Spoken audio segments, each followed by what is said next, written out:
How are you? You doing all right? Yeah, I think so. Tired. I've just finished for Easter, so Oh, I'm wow, definitely in that nice. try and chill out mode now, which is nice. I'm doing it. Basically I record. You've heard of Bart Ehrman, right? Yeah. He's yeah, the well-known New Testament scholar. I record some of his blog posts. So Oh, nice. a guy called John Paul Middleworth and me both record like five, and then we kind of go in by weekly cycles. So every 2 weeks we do like a week's worth of blog posts that we audio record. So that's this afternoon's gig, is to basically try and go through all of those. So yeah, it should be good. Nice. Should be good. Oh, it's really interesting. I like that. That's cool. How did you get into that? I basically, so I ended up getting this microphone set up just for the podcast, knowing that the kind of first few episodes are just terrible with their audio, and I'm a really big fan of good audio where it's possible. I've got loads to learn and stuff, but basically, I just emailed them saying, hey, if you ever want someone to do any of the older blog posts, or you want anyone to kind of help out with anything, just let me know, and I can try and do what I can. And then one of the guys who was doing it with John Paul ended up having to drop off for some unknown reason, and they were like, Right. "Can you step in for a bit?" And I was like, "Okay, well, here's like an example of what I could do." And they're like, "Fantastic, we love your English accents." I was like, "Okay, brilliant." Yeah, that'll do it with the Americans, right? They just go, Yeah, "Oh yeah. my God, English accent." I'm like, I'm really not. I'm just reading words on this screen. That's all I'm doing. But, yeah, it's cool. It's good fun, and I'm learning tons, like absolutely tons about the early church and stuff, which is just Yeah. blowing my mind a bit. But that's good. It's Do important. you enjoy that, even though that maybe you don't have as strong a tie to Christianity anymore? Yeah, I mean, so I went to Bible college and I did my dissertation on a person called Arius and the sort of Arian controversy around sort of who he was saying that Jesus was and wasn't, essentially, um, which I kind of, interestingly, now when I look back at my dissertation, realized there was lots more I could have written about that I now know. But yeah, I mean, I've always found that stuff really, really fascinating, Right. and yeah, just definitely enjoying learning about how Christianity became what it is today, what like the proto-orthodox viewpoints were, and how they became the orthodox viewpoints, and what other voices were in the Christian circles, and all those sorts of Mm. things. Sorry, apologies for my voice. It will settle down. Oh, you're fine. It's morning, isn't it? It's early. We're just kind of waking up. I don't know about you, but I am just waking up. You've got a kid. There's no way you're just waking Yeah, up. no, I did the dumb thing of going for a run an hour before this. I think my body's just like, "What have you done to me? Why?" So I'm just trying to overcome that, I think, a little bit. But yeah.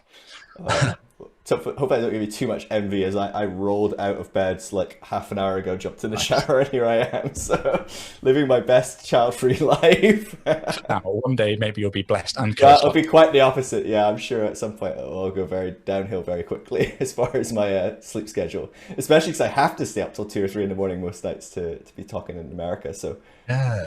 we'll probably have some interesting navigation there of shift work. Who knows? It, Probably be recording podcasts with a baby. So. yeah. There's just this like baby bouncing in the background as you're recording it. And it's like, oh, I'm sorry, I can't help it. I've just got this kid with me all the time. Yeah. Exactly, exactly. Well, you do what you have to do. I think most people are fairly forgiving on the whole. But yeah. Ah, cool. So tell us a bit about yourself, Sam, because most people listening to this probably, I mean, most people listen to this know me, they know a few other people, but they're not aware of everyone and anyone, probably not come across your podcast. I think we've given a shout out to your podcast before on my Instagram. Although, actually, have the podcasts that I've been on yours come out yet? No, so that's the really Ah, weird thing. So I'm kind of got this big. Oh, I'm trying to build basically a 20-week backlog. I'm doing a master's, and in January I'm starting my dissertation. So basically that's for 20 weeks. I want to just not think about anything but that. So right. I think our first episode we did, which was a few months ago now, is going to be released in, I think I counted before we started, 4 weeks basically. So yeah, by the time this goes live, I don't know when that'll be. Maybe it'll be out or just about to be out. But I mean, I'm really happy to share links with your listeners. So if you want to put Yeah, those in the absolutely. description for those 2 episodes, they can look at those. They'll be unlisted on YouTube, but they can still check them out for sure. Yeah. So just a quick technical point. I'm hearing myself occasionally bouncing back. Am I coming out of anything other than your headphones? You shouldn't be. That's a really good question. If I look at my settings, Just got a sound. little echo every now and again. So there, I heard it. Yeah,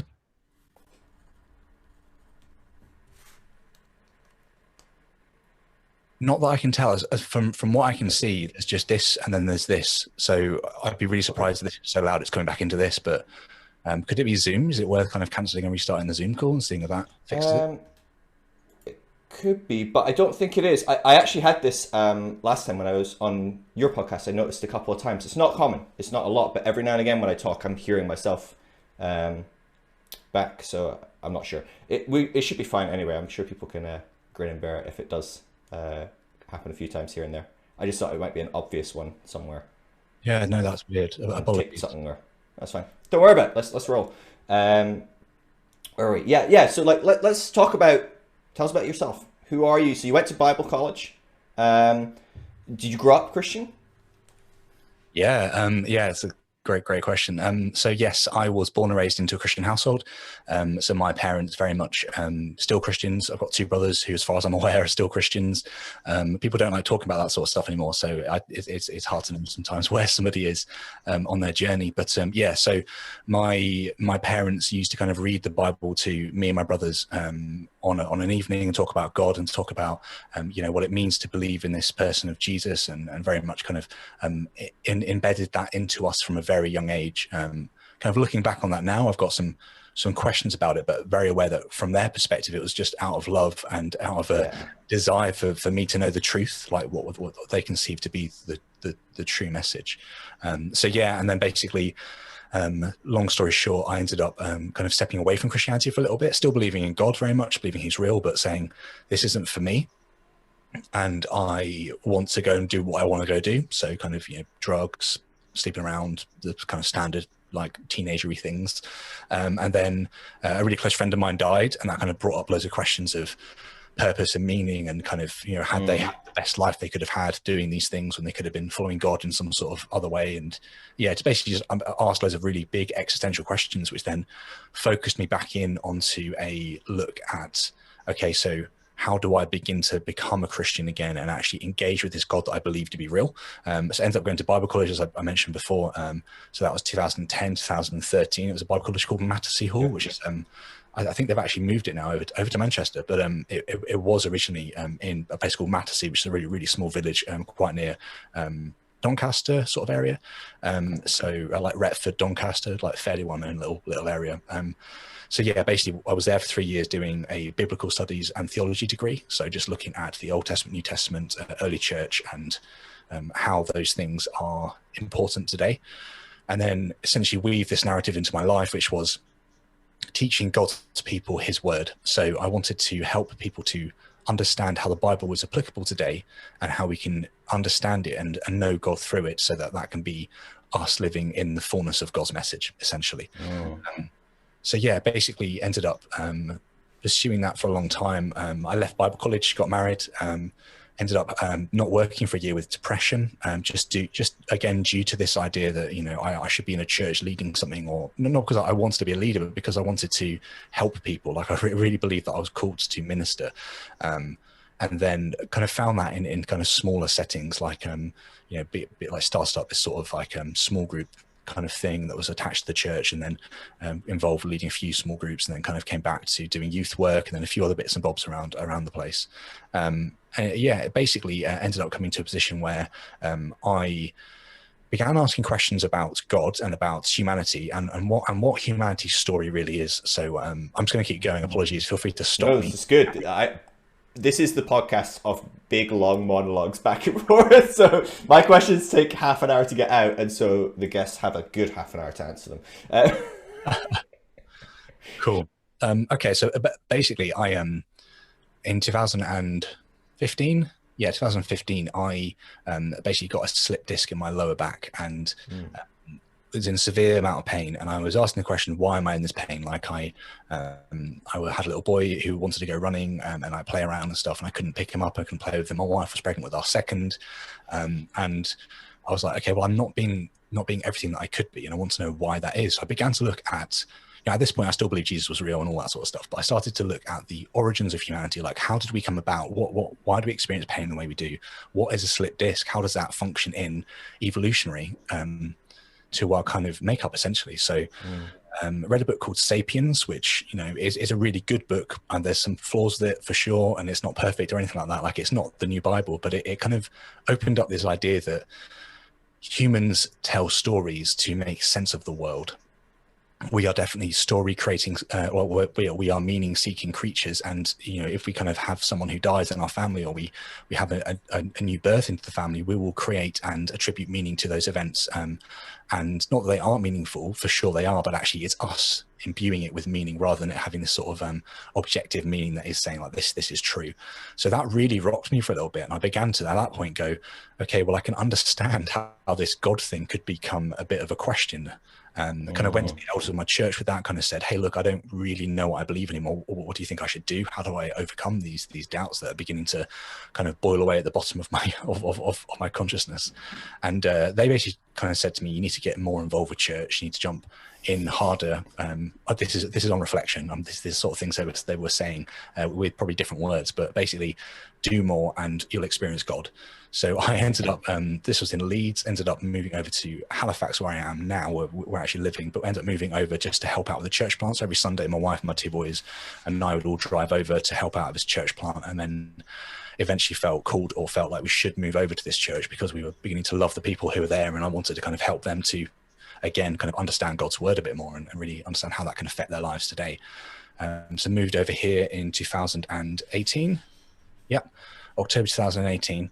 And then, about a year and a half after that, the end of 2020, stepped down, essentially, the end of 2019, stepped down from church leadership, and then have been kind of blogging and podcasting that story for a while now. So the blog's been going for about a year and a half, and the podcast has been going about 9 months. And it's just a way of me, the podcast is a way of me asking questions and having deep conversations, and the blog is a way of me working things through, asking loads of questions, not really having any answers, and trying to express it as honestly as I can. And that's the whole journey. That's right from I've just read Sapiens, I don't know what I should do. That's when I started blogging. So I've got loads and loads of blog posts in the pipeline that I basically write probably 2 a week and release 1 a week. So there will be a time when I'll stop writing and just release. But it covers the entire story, which I think a lot of people have found very helpful because it's very, very raw and very honest, which is good and bad, but mainly good, I think. So yeah, there you go. There's a bit of my story for you. Yeah, gosh, it's a lot. Like, I mean, there's a lot in that, and I'm sure many people will resonate with that. Like, I mean, it's the story that most of us here have navigated in one way, shape, or form, of being a passionate, on fire Christian, loving the Word of God, thinking that that's the way that, you know, like, we learn to love God better and learn to be a good Christian and all of that, and wanting to help other people, you know, dive into that and experience the great things that we've experienced growing up, and then bit by bit the little chips here and there that you start to go, but yeah, it's weird though that God like loves us and we're good and we've like overcome the sin of the fall, but I still have back pain. Surely that would be overcome as well, or you know, or surely God wants me to be able to play with my kid, or other things, right? Start questioning, or you read a book and go, oh God, that's a different narrative on how things started, and you ask your pastor, and oh well, you know, you just get more involved in church, more involved in Christianity, you stop asking those questions, don't read any books other than Christian books, you'll be fine, you know, or something like that. But once you've had that slight little bit of the lens peeled back, that a lot of that might seem normal, but part of you goes, that's a kind of weird answer, really. Don't ask questions. Don't look at that. Look over here. That's not really an answer, is it? That's just a complete avoidance of the answer or whatever. And so it's just really interesting, these kind of components. I'm intrigued. You mentioned at one point, you know, you talked about your family, and if you don't feel comfortable talking about that too much, that's fine as well. But you mentioned, you know, like, oh, we don't really talk about faith, Christianity, where we're at, and things like that. It's right at the beginning. I'm jumping right back.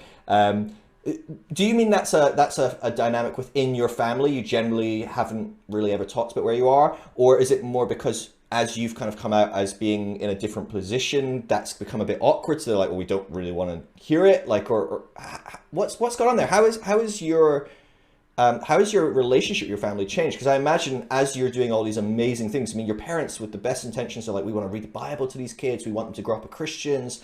You pursuing kind of ministry outlets and teaching people and planting a church must have been the best thing ever for them, right? That's a sign that they've succeeded, that they've done well, that you're on the right track.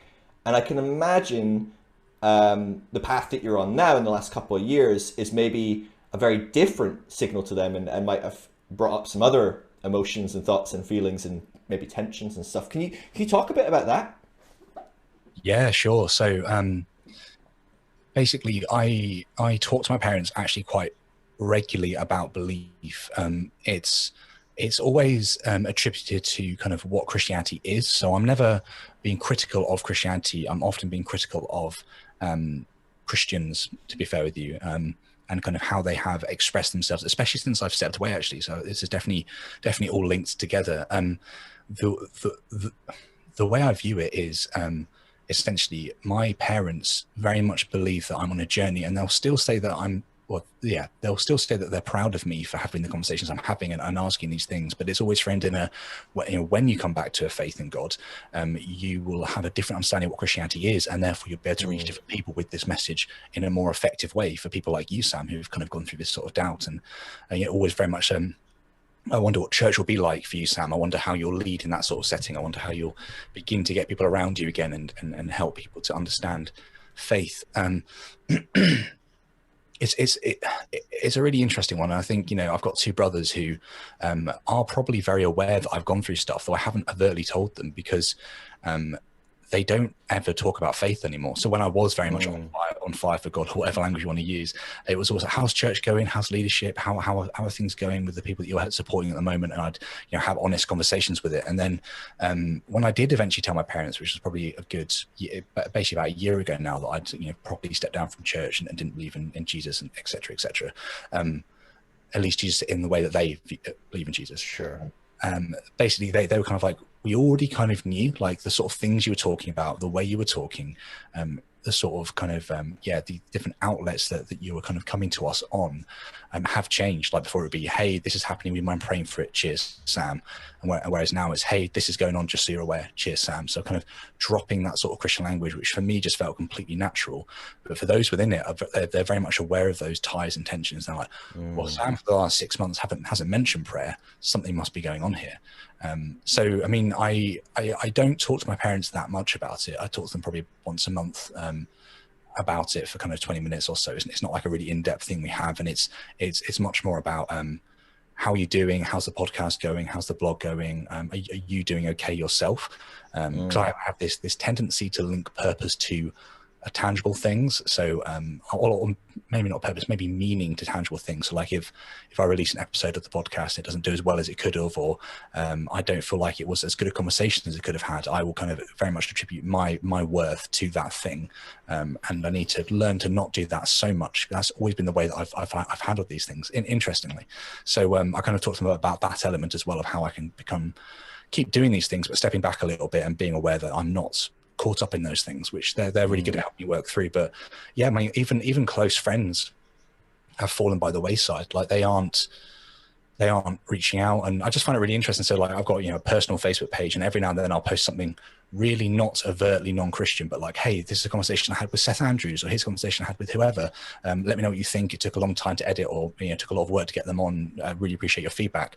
I won't hear anything from anyone in any public forum, but then privately on Facebook Messenger, I'll get like 15 messages from people going, I'm going through the same thing. I've got this same doubts, these same questions. I don't know how to talk to people. And I kind of feel like there's this weird chamber that we're all in, where we're unable to express what we're going through in a loving, open and honest way, and expect to be supported. I sent out a tweet a little while ago, just reflecting on the difference between the support that I got when I was a leader at church here in Halifax, and the support that the other church leader got when I left Christianity. And essentially, I got nothing. So I was going to become an elder within the New Frontiers sphere at this church in Halifax, and I was already a leader within that. And they were talking to me like, hey, can we meet up again? It'd be really good to talk through kind of eldership with you, and what that means now. You're going to be kind of included within our unit. And the people over in the church in Leeds that sent us over to Halifax were talking about meeting up, and even the people in Halifax were like, we're supporting you, we're behind you, we'll pray for your kids, we'll look after you guys, it's all okay. And then I kind of stepped away, and every single conversation went dead. Like, I didn't hear from my church leader for 3 months. No one would lead to anything. In fact, the only thing I ever found out from them was they told somebody who met up with my wife before the whole COVID thing hit, and said, just be really careful because Sam has walked away from God, actually. So just Sam's wife might be in a bad position. So you just need to be aware that when you meet up with them, that they're in that sort of place. I'm like, it's weird that they're telling people, the everyday person in church, that Sam at this other church has stepped away, so therefore his wife might be like almost dangerous or something. It was just so bizarre. And like, Kirsty's still a Christian, she still believes, all that sort of stuff. So it's just a weird situation. So it's essentially all those kind of phone lines to those people went dead, and there's been nothing there. And then I was working at a Christian charity, which I left in January 2020, here in well, it was actually in Bradford, but a very kind of vibrant Christian charity that does a lot of great kind of work with poverty, and stepped away from that obviously to start a new job because I needed to get out of that Christian bubble because I didn't believe and it wasn't fair that I was there. And again, it's just been really interesting to see those that I was journeying out with at the time have very much kind of gone back to a belief in God. For the main part, there are still a few at this charity who don't believe, and they're kind of working that through. But they kind of say, "Oh no, I believe now. I don't need to talk to you anymore. Thanks. It was really helpful at the time." But there's no desire from anybody at that place to reach out and work things through. So it is very much like I'm kind of alone in that situation. So I'm aware you were asking about my family, and I thought it's helpful to kind of share about the church and about even this massive place of work where there's like 300 and something people work in this charity, and I was there for like 5 years, so I know most of them really well. But there's nothing coming from it. It's just this weird, every now and then I'll get a personal message going, I just listened to this episode, this point was fantastic, thank you. Yeah. And they're obviously working through stuff, but no one's able to have a conversation in the open. It's just it's really bizarre. Really bizarre. Yeah, it's a weird one. I often think about this in that there's a weird dynamic when you're producing content, and you'll experience this as a blog post, right, or a podcast, or even social media. You share something and you're like, that got a lot of attention privately. Loads of people talked to me about that. Loads of people shared it, but like privately via messages. But that like just bombed publicly. No one could comment on it. No one could share it on their pages or whatever, because to do so would be the end. And so there's a really weird dynamic as you, if you're trying to, build something so that you can reach more people and help more people. For me, I'm like, there's millions of people going through this. I want to help as many of them as possible. Because the amount of times I hear every day someone message me, I'm sure you come across this as well. People message you, go, thank God I found you. Like, funny expression to use, but I'm so thankful I found you because you're expressing what I'm going through. You're bringing life to me. You're helping me so much. So you're reaching those people, and you're like, I want to reach more people. I want more people to think, oh, thank goodness I finally got like something that explains what I'm going through, helps. And yet there's not that virility. Don't know what the word is there. But yeah, there's not the component of it just blowing up and being shared everywhere because, well, my pastor might see it, my wife might see it, my kids, my mom, my friends, whatever it is. And so there's a weird dynamic there when you are doing something in a public space, in this space. I guess it's like if you were doing something like posting material to help people that are in maybe the LGBTQ community, but they're not out yet. Right? They're not going to share your post, right? Because that would be an explosion, and mom's going to like guess that I'm, trans or gay, or and it'll blow up, and it really is on some level. So many people are living under the kind of guise of still being in some way, shape, or form Christian. That there is this kind of secrecy around kind of this process, and there is this kind of like behind closed doors, people talk about it. People want to go, oh yeah, I'm going through this. What do you recommend, or how do I go through this? But no one's really having those public conversations. So even in a big organization like 300 people, I can guarantee more than you were going through that process, right? And you can go, yeah, kind of. But there's too much to lose if I'm openly seen talking to Sam still. Like, people are going to start putting things together, and then maybe my job's on the line, or maybe my friendship circle's on the line, and that's a really hard thing to navigate. Was that something that, as you started this process and you started to come to terms with, gosh, I don't think I believe the way I used to believe, you said things like, what's not fair for me to still be in this organization. Were you aware of this component of like, there's a good chance you're just going to be cut off? Like, was that part of, or did that kind of surprise you? Like, because obviously you had a lot of close friends here. Like, this is the weird thing, right? I mean, all of the people hearing this are like, but like these people, like, I lived with them for 10 years or 5 years, like these aren't kind of acquaintances that cut us off, generally speaking. These are people that like we did life with, right? Most Christian phrase ever, did life with them. Did you expect it? Was it a shock? How did you navigate that? Was that like something quite painful to process? Yeah, so much in this. Yes, it was one of the most horrific experiences of my life. I think the only thing that was worse was the time when my wife, well, I spoke to her very early on about my doubts, but there was a moment where she was kind of like, I don't know who you are anymore, because she was having to process what this meant for us and our family, and the fact that I'd moved our entire family to Halifax to support a church that I was no longer leading or attending. So that was the most difficult conversation, and we're doing really well and stuff. So, you know, that was okay. But apart from that, it's been the most horrific experience that I've gone through, and I've gone through some pretty horrific experiences in other areas of life. Because yeah, as you said, there's that classic, you know, we've done life together. There's that idea where I'm a brother in Christ, these people, and the way that we've talked about our family, the things they've prayed for, the level of intimacy that has been generated due to the nature of the religion, is so deep and so like instrumental to even my development within my job is linked to my engagement with the charity and the cause. Like I gave my all to my job at that place because I believed in the calling. I mean, I still do. I just don't believe in the Christian element to it. And it's really interesting because, you know, I then did quite well in that charity, and kind of, you know, I work within IT and kind of like, you know, progressed nicely, and have subsequently moved into a different organization within IT. And it's just interesting because these people, they were like, you know, we'll meet up regularly, we'll chat, we'll do et cetera, et cetera, et cetera. And I think with the whole kind of me kind of not coming out as an atheist, but kind of going, I have these doubts and this is my journey and I'd love to know your thoughts. It's then, I think COVID then did this thing where it just made everybody hide and kind of go, okay, I need to go back to like, you know, baseline and go, what does this mean for my family that we can't go outside anymore or whatever? And actually people began to build up their networks and their kind of support strategies in new ways. And when you're kind of like, oh, who should I include in that? I think a lot of the time there's a lot of people you can easily leave out because it's a lot of work to keep those connections going. So, I mean, a really good example would be, I've got a good friend called Dave, who is in the first season of the podcast, because, I mean, Dave still works at this charity and he's still kind of going through these questions. And, you know, within that conversation, it's very clear that kind of Dave is very far from that typical kind of evangelical Christian now. But he's remained there and he's still trying to process what that means. But he ended up having to step away from the podcast for various reasons.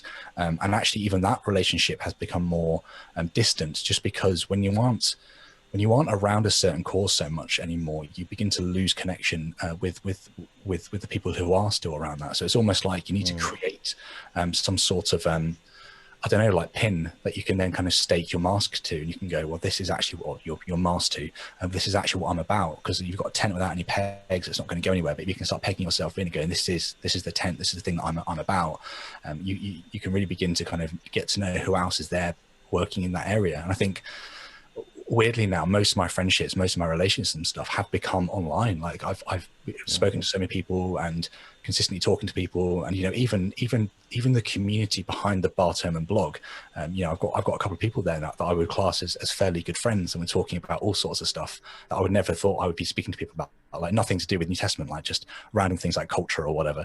And they're Americans, so it's that time zone thing as well. And it's just really interesting because it seems to be when you find other areas of life that you can begin going, well, I care about this and I care about this and I care about this, you can begin to get to know people in that sphere. So a big one for me is like, you know, there's a society down the road in Hebden Bridge. I live very close to Hebden Bridge, and they are all about foraging. And, you know, when I'm allowed to, which is not yet, but one day I will go foraging with them and I can get to know them more. And it's that. So I find that fascinating. I want to learn more about that. So I can get to know people that aren't going to reject me based on my kind of worldview. They're going to go, well, actually, this is about foraging, and you can save politics for somewhere else, down the pub afterwards or whatever. Right now, we're doing this, and I think it changes. But yeah, I mean, it was a really hard process and really painful when those that called you family and brother no longer even talk to you, and when they do, it's not about any of the stuff that you've gone through. It's just about random things like, hey, would you mind like recommending me on LinkedIn, or could you write me a reference or whatever? It's never about this has touched me, can you kind of work it through with you? So interesting. It's always a hi, how have you been? I've not spoken to you in a while. I want to talk to you about an amazing thing I've just started. It's this multi-level marketing scheme. I wouldn't say that, but like, I was like, oh, for God's sake, I thought you were actually reaching out, but no, you're selling me essential oils. Or you're wanting me to sell essential oils or something. And you're like, actually, my wife has had that a couple of times, probably more so because it's quite a phenomenon in Christian women. But she's had quite a few people from her old life reach out, and she's been like, oh, you'll see the first line in Facebook and going, oh, they want to talk to me, they want to connect. Like, that's so thoughtful. I've missed, like, connecting with them, and they've basically cut me out. And then you read the second line and immediately they're into like, oh, this is a mass text clearly to everyone, and they want you to buy their, essential oils or do some sort of like makeup like night or something. And it's just like, oh, you don't care. And it's actually, that's almost worse. The kind of the spike of like, oh, someone actually cares. Oh, they don't care. Yeah, there's so many roller coasters to go on as you go through this. And I wonder as well, there's something, as you talk about your relationship with your parents, I think of my relationship with my family, and some of my family are deconstructing and others aren't at all. There's a very big mix there.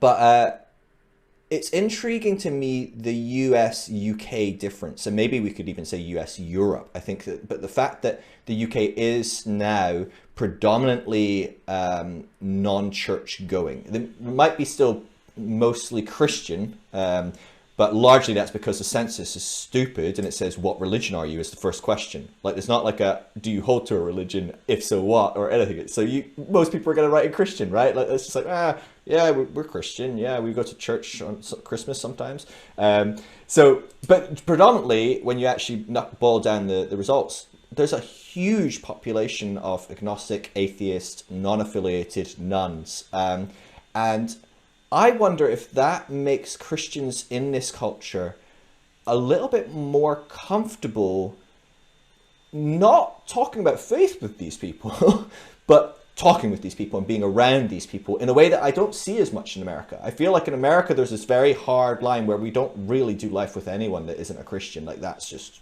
we don't go there, because there's a very strong concept of like, well, atheists are evil or bad or whatever, which is fascinating. Like, atheists have to come out and like are really scared to like let anyone know in their community they're atheists, depending on some of the more rural communities and stuff. That could be a death knell. Your business could end and things like that. I mean, it's really bad. Whereas here, like, I feel like in the UK, it's like, oh, an atheist. Yeah, I know lots of atheists, and they're all nice people, and they're great. And it's what I might disagree with them. I might think they're crazy. But it is still amazing, however, just how much, given that, I don't know, would you agree with it? That's on some level, it doesn't feel as severe to not have faith. Like, as a Christian, you probably would have gone, oh yeah, atheist, the gym, yeah, I'll work out with them every week, and that's cool. I don't mind that. Would you say that's probably fair analysis? Yeah, I think so. I think it's that classic. These days, most people aren't believers, and actually, if someone does say they're a Christian, you'd go, "Well, are you actually a Christian?" Don't even believe them. Yeah. What do you mean by Christian? Define Christianity for me before you say that. And it's almost like you've got to make them kind of say the kind of, I don't know, the Nicene Creed correctly 3 times to actually believe that they know what they're talking about. So yeah, you got to walk them through the sinner's prayer just to be sure. Say it again. Yeah, it's funny. That's funny. So I guess in light of that, though, I am so intrigued that we still have such a hard kind of just line we draw with people that step out. It feels like, to me, it feels like, trying to think back to when I was a Christian. Sorry, I just whacked my microphone. Thinking back to when I was a Christian, I think if I'd come across someone as atheist, I'd have them in my life, and I probably would have talked to them about faith and their beliefs and things, and that would have been probably quite normal and fine. But someone that was Christian that became an atheist, there feels like there's a different dynamic in that. Like, do you think that that's fair as well? Have you recognized that to some degree, or like, can you see, like, family members or those people in your old workplace or church or whatever?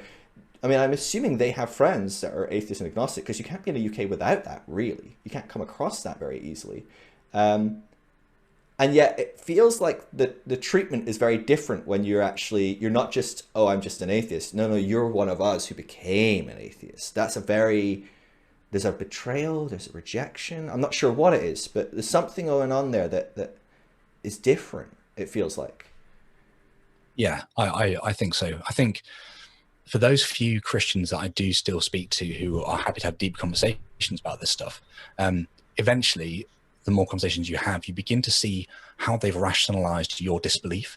So they're not necessarily listening to why you no longer believe. What they're doing is they are formulating opinions about what led you away from Christianity to kind of justify the fact they do still believe, almost, or to make it less worrying that you no longer believe. Because I think what happens a lot of the times, people see Christians who've become non-believers or atheists or agnostics or whatever the person becomes, as somebody who has found something that is potentially harmful to the culture and the society that they've said is the most important thing, and therefore they're a threat. So this person has become a threat because they are very aware of what we believe, how we live, how we do things, and are able to almost maybe bend that or say it in a way that's not true or propagate lies about us. And therefore we need to protect ourselves and shut ourselves down. And so, you know, there's a classic thing, which is like, you know, Sam left Christianity because he read too many of the wrong books, or he didn't properly understand what God was, or you know, whatever sort of language they want to use. Whereas when I was in Christianity, in the crowd, it was very much like Sam's very much up on his academics. He's very much aware of who God is. He's able to express God vibrantly, and it's all that. And it just completely shifts because people begin to kind of try and piece together like I said before, like a narrative that makes sense of the world around them. Like they're trying to go, well, I still believe God exists and Jesus is real, etc., etc. They don't. I'm fairly sure that my beliefs are right, and we're all very much sure that our beliefs are right, by the way. Right. But they then go, well, this is why, and they almost kind of like put a mask down over your face and go, that's who you are. Great. Now I know how I can interact with you, rather than going, I've actually kind of leaving that mask off and actually being very much okay with exploring who somebody is. We're too fearful to do that, because I think in so many areas of our lives, like it could be veganism, or it could be how we treat LGBTQ people, or how we interact with people at work. There's so many things that could challenge the preconceptions that we currently hold, and actually we want to kind of have ourselves reinforced, which we do by putting masks on people. That's kind of maybe one of the ways we do it. Yeah, I think you've hit the nail on the head. Like, I think that's so huge. The narratives that we're telling ourselves and the stories that give us our meaning.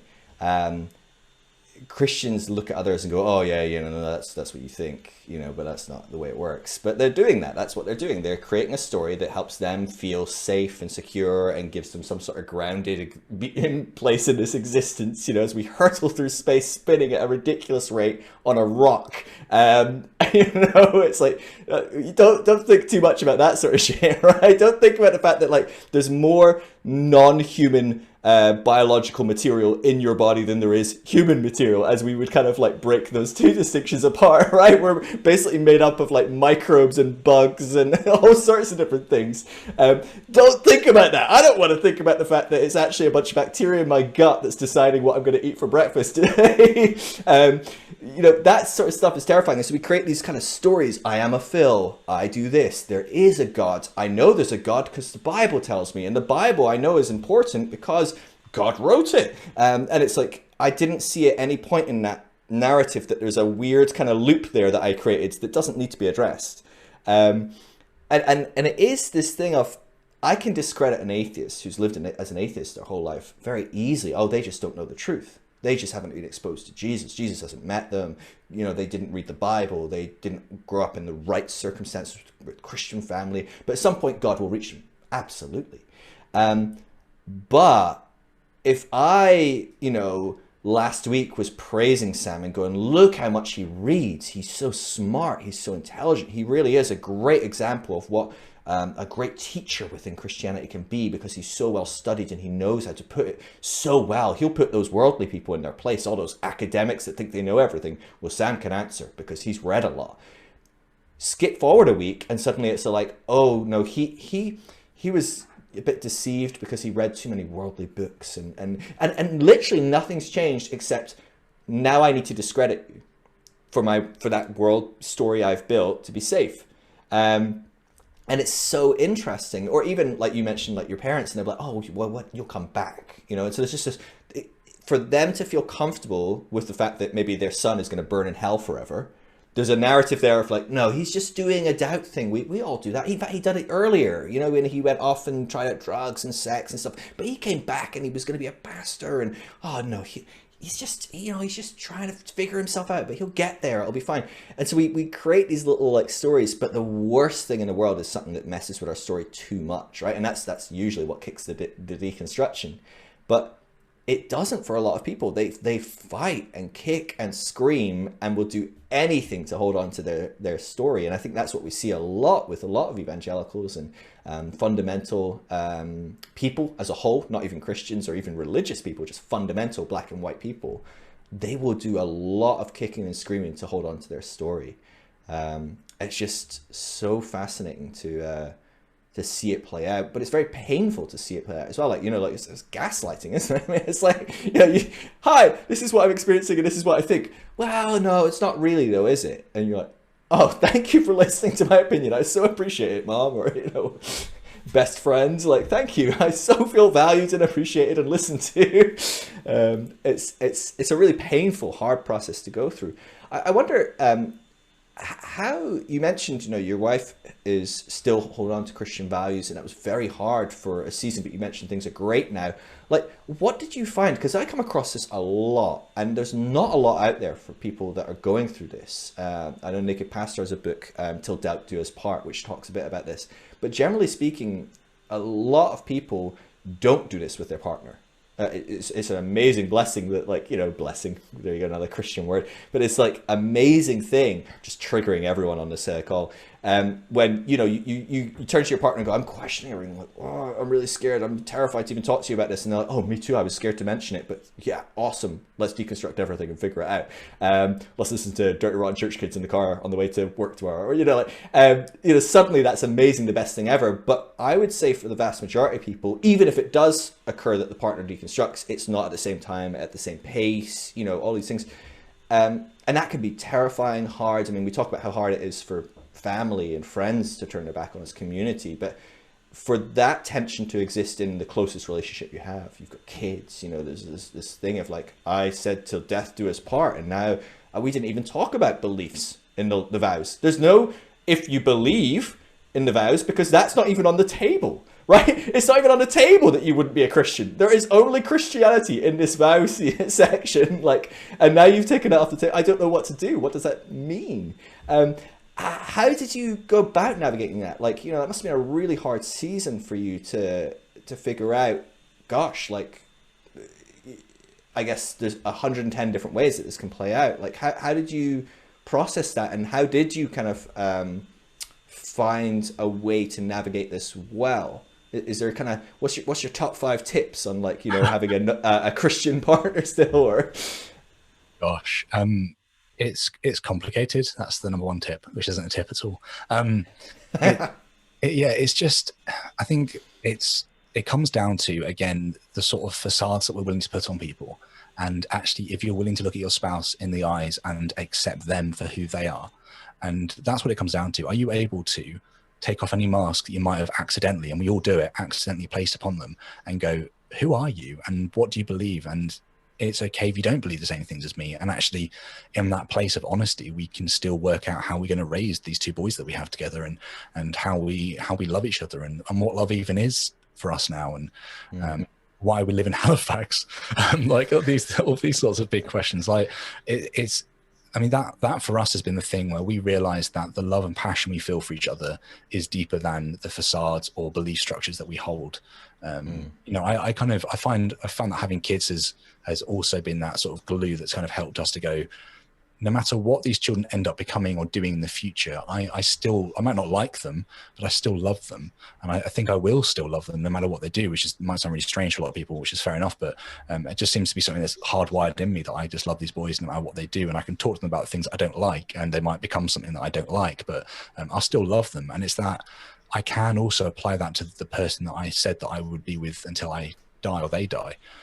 As hard as it is. Now, I'm not saying that, you know, people have to do that, because that's completely shifting. Sure, yeah, absolutely.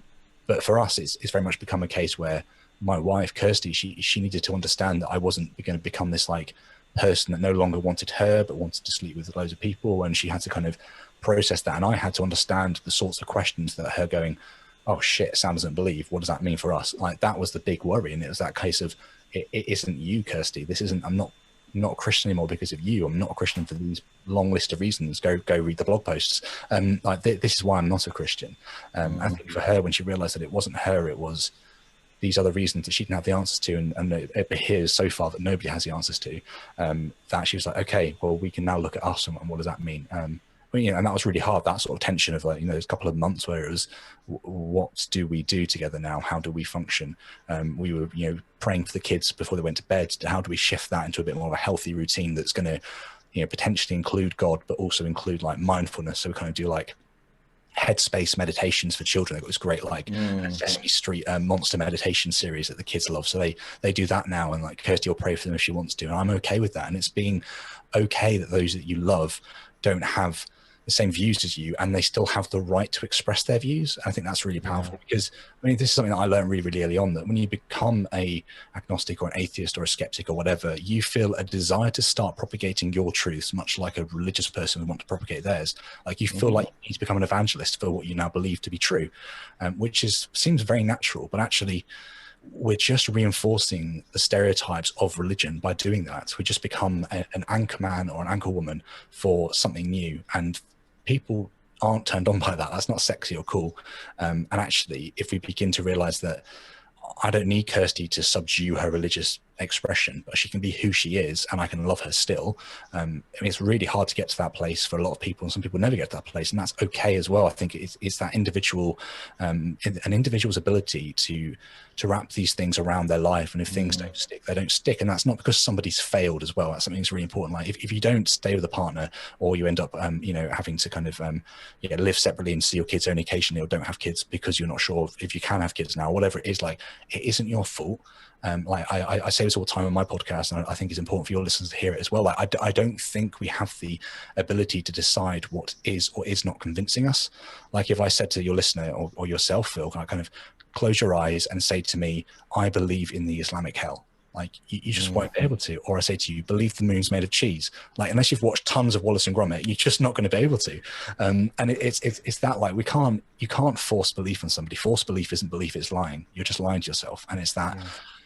My wife believes, she can't force herself to not believe anymore, but she's going to go on a journey with her belief, and I'm going to go on a journey with my non-belief, and maybe we'll meet somewhere in the middle. Maybe we'll always be separate, and that's okay. Paths don't have to be like this. They can be like this, and they can be parallel but different, and that's okay, for us at least. And it's not really 5 tips, but it's how it's worked. No, I was joking for the most part. I wanted to turn it into a blog post, Sam. You know, I wanted to 5 ways to successfully keep your marriage alive as you deconstruct, you know, or you won't believe number 3. No, I think that's so huge. And gosh, I mean, yeah, I've seen lots of relationships, marriages, usually marriages, right? Because if you're a Christian, you don't really have the option for other types of relationships. Well, if you were just a boyfriend, girlfriend in Christianity, you probably would break up and just move on, probably, realistically. But generally speaking, there is something of people who have spent this huge period of time investing in each other. They've committed, they have gone, I'm in this for the rest of my life. And suddenly this change comes upon us. Maybe suddenly, maybe very gradually, we go through this major change. And I think on some levels, you know, what you're talking about, that's the relationships that succeed, I've seen succeed, are the ones that can do that. The ones that can hold things loosely and go, look, we don't have to agree on everything. Can we unite on some other stuff? And I think generally speaking, it is a bit like what you were saying earlier, you know, whether you go foraging or go join the hiking club or the photography club or something, just find something you gather around and do life from there, because no one cares who's an atheist or a Christian at the photography club, unless you're being an ass about it, maybe. But like, you know, like it's not important. It's like, hey, what lenses do you use? Oh, how do you find the right composition? Like those are the kind of interesting conversations. And so can we go, oh, we don't bond over the fact that we are Christian and we go to church every Sunday and we go to prayer group every Monday and we are teaching our kids the Bible every day, and that's what brings us together. Now, a lot of people, that is what brought their marriage together, was, oh, you're the other Christian single in my group. We're not that big a group and we're attracted to each other. Great, we're getting married. Like, you know, like that's it. Like, there's not too much thought beyond that, because it's like, well, I want to have sex. I'm not allowed to have sex, you know. And I'm not trying to trivialize a lot of Christian marriages, but on some level, there wasn't this kind of like, oh, we click on 110 different levels and we've got different things that we gather around. No, it's like we gather around being passionate Christians, and we both want to do ministry, or we both, love Jesus, and we're passionate about that. Of course it'll work. That core thing, when it comes apart, if you don't have, oh yeah, and we also love doing these activities together. We love raising our kids with the best, outcome or whatever, and can gather around some of those other components. What I think is really hard though is, as someone that's gone through a major religious shift, change, recognizing multiple views becomes a little easier. I think you can still be really fundamental, but it becomes a little easier because you've gone through such a change. For someone that's still in that religious perspective, being okay with that, oh, there's this a bit of plurality, there's a bit of like, well, there's going to be disagreements and different views. It's a lot easier on some level for the atheist to go, okay, sure, she can teach her kids that Noah's Ark was real, and there was a big flood, and that God kills babies and men and women and dogs and cats and camels, but he saves some. Sure, because maybe that's a bit of trauma, but we'll therapy through it and it'll be fine. No big deal. It's a whole other deal for a Christian parent to process. They want to teach my kids there's no God, and that there isn't a hell, and that they're not going to go to hell, but they will go to hell. That's such a bigger navigation. I don't mean to minimize your part in that relationship development, but it's incredible. It really is. When I see Christians go through that, and be able to go, okay, my partner is agnostic or atheist or even progressive, right? He's just a progressive Christian. I just tell my kids they can vote Democrat. That's a big hurdle to navigate and overcome. And so I guess that, it speaks very highly of your wife's love for you and your kids, and the commitment to that relationship, and yeah, her capacity to see beyond herself. It is amazing. But yeah, that's not an easy thing to navigate. And I have seen many marriages go, you know what, we can't do it. And that's okay as well. It really is. And maybe it's the best decision for some marriages, whether you've got kids, whether you don't, there's not really any rules on when that's not the best decision. It's you and you alone can really figure that out. But yeah, gosh, that must have been, quite a journey. I can imagine it must have been something else. It was intense for sure. And yeah, just to reflect on your point, I think this is the kind of with kids, what do we teach them now sort of thing. I think my wife Kirsty's got this ability to understand, and she had this very quickly. She had this when I was still a Christian, when someone said to her like, and what religion is your child? She's like, well, none. He's 2 or 1. Like, how do you have a religion? Yeah. And I think because she has that mindset, she's very much aware that even if she was to do what my parents did and sit down and teach the Bible every single evening, which she's more than welcome to do, there is no guarantee that they are going to become a Christian or that they will stay a Christian. And she just looks at me and sees like how somebody can deconstruct that. So it doesn't really matter what you think you're going to say or you think you're going to do, or how you're going to fix the situation to make it more advantageous to your beliefs. It isn't actually going to fix it if this person doesn't believe. Again, I don't think they have the choice to go, I now don't believe this. It's oh shit, I don't believe this. It's that sort of, it's a realization rather than a decision a lot of the time. And it's that, so I think Kirsty's kind of got that from very, very kind of like early point in our relationship, that even with our children and with us, like it is a journey, and people will be in different stages of that journey a lot of the time. And I think as well, like, sorry, I keep talking, but I'm just going to keep going. No. This is you're the guest. Keep talking. Stop me talking. That's what the number one comment on my podcast is like, Phil, shut up and let the guest speak. So please, you're doing me a favor. That's funny. Keep going. I think, and this is kind of talking to the sort of like non-Christian now, or the atheist or whatever, is that when you leave a religion, and I did this for a while, you attribute yourself to a new pastor almost, or a new church, or a new thing that becomes like a new god to you.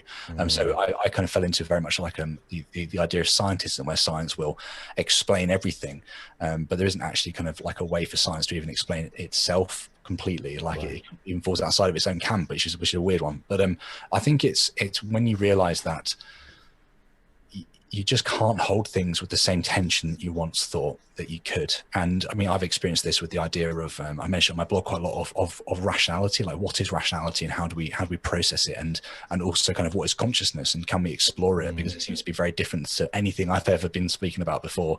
And that's only within the last couple of years since I left Christianity that I began to experience consciousness into a new way, which I know that we're probably going to get onto shortly. But basically there are other pillars within life that you begin to realize don't have the sort of hard atheistic cut-off points that people like to pretend they do.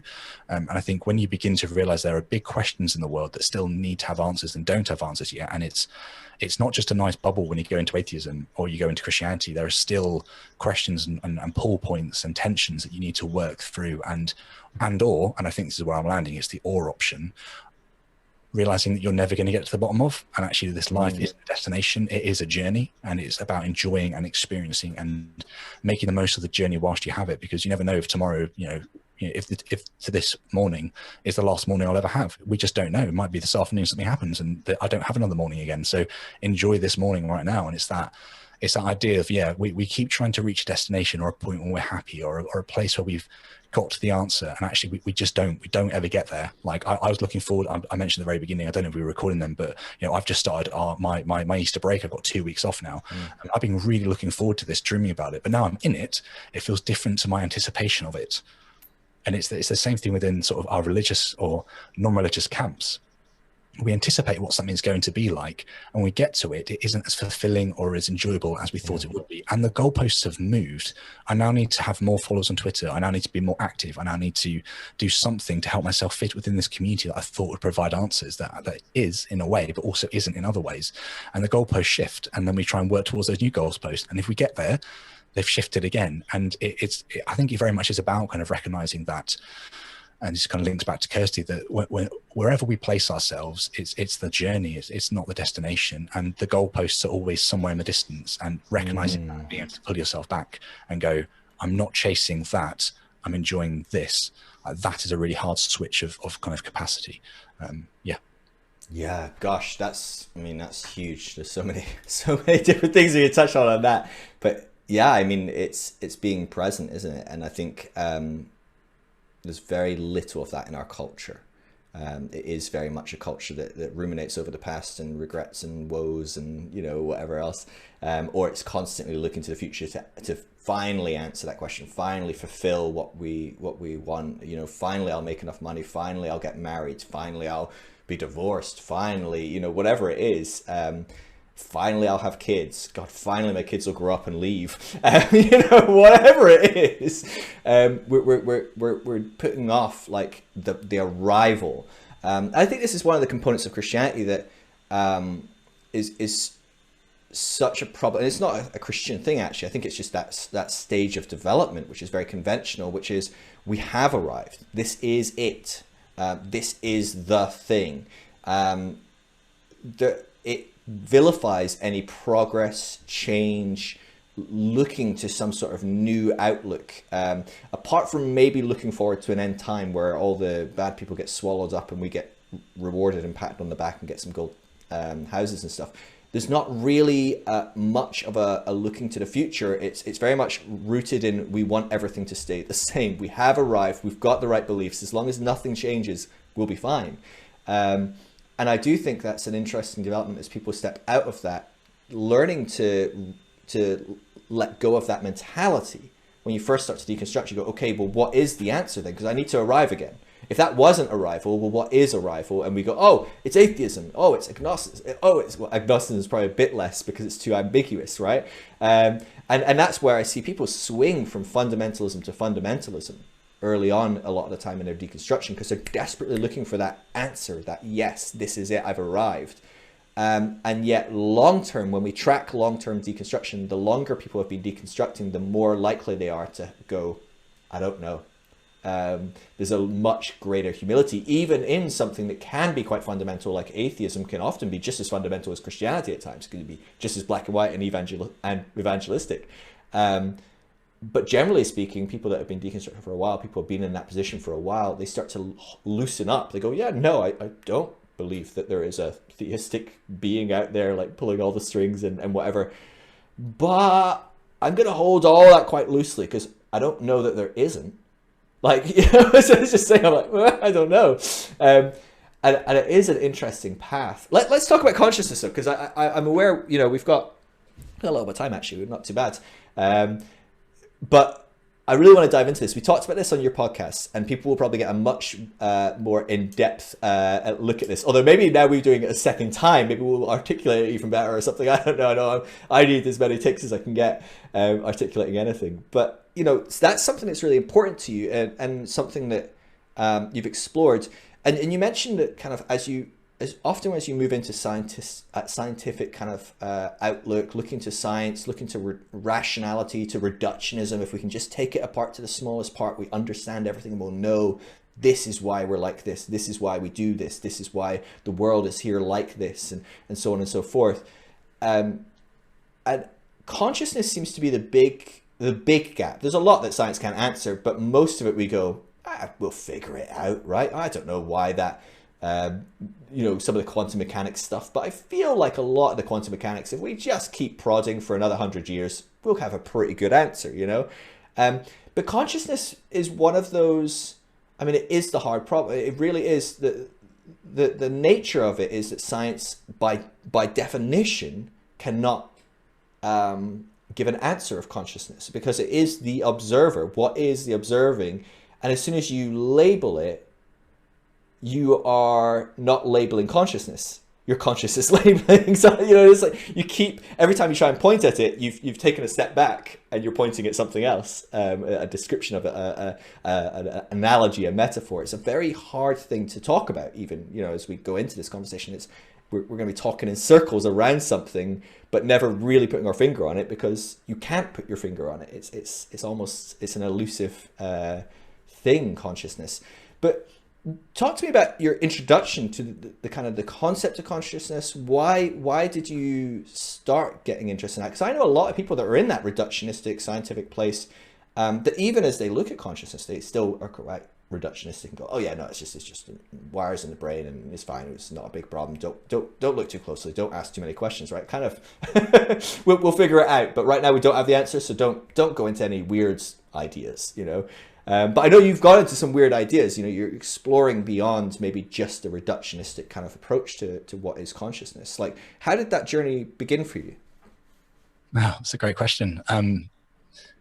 It's the most exciting journey I've ever been on, if I'm being completely honest with you. It's yeah, every day I think about it and I go, well, how did this begin? And I think the truth is, when I first left Christianity, got very involved with like the four horsemen of the apocalypse, or the four horsemen of New Atheism, or the Christianity.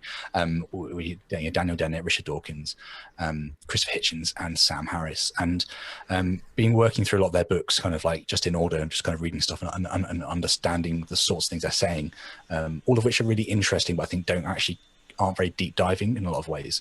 And ends up picking up Sam Harris's book called Waking Up, which is his idea of spirituality outside of religion. And I'd been playing with the idea of having a prayer life without a praying. So so I kind of like did random things, like I try and pray to an object and see if I felt any differently by praying to it. So I tried doing exactly the same things I would do if I was praying to Jesus, but praying to like a pair of socks in my backpack if I'm walking, or praying to a chair that I know is in my office at home, or whatever.